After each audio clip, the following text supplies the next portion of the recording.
BRICS के अंतरराष्ट्रीय मंच पर जब भारत की आवाज गूंजी तो वो सिर्फ एक देश की बात नहीं थी, बल्कि ग्लोबल साउथ की दशकों पुरानी उपेक्षा के खिलाफ एक सशक्त पक्ष था। प्रधानमंत्री नरेंद्र मोदी ने इंटरनेशनल गवर्नेंस स्ट्रक्चर में व्यापक और प्रभावी सुधार की जरूरत को बेहद स्पष्ट शब्दों में सामने रखा। उनका संदेश था, 21वीं सदी के फैसलों में ग्लोबल साउथ की भागीदारी अब प्रतीकात्मक नहीं, वास्तविक होनी चाहिए। उन्होंने याद दिलाया कि जिन देशों का आज की वैश्विक अर्थव्यवस्था में महत्वपूर्ण योगदान है, उन्हें अब भी निर्णय की मेज से दूर रखा गया है। अपनी बात को समझाने के लिए पीएम मोदी ने एक तीखा लेकिन सरल उदाहरण दिया।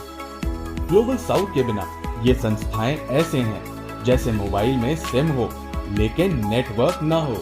जब एआई हर हफ्ते अपडेट हो रहा है तो वैश्विक संस्थाएं 80 वर्षों से एक जैसी कैसे चल रही हैं? और फिर एक करारा तर्क, 21वीं सदी का सॉफ्टवेयर 20वीं सदी के टाइपराइटर से नहीं चल सकता।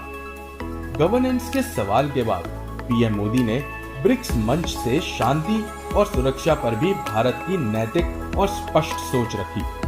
22 अप्रैल के पहलगाम आतंकी हमले का जिक्र करते हुए उन्होंने कहा, ये केवल भारत नहीं, मानवता पर हमला था।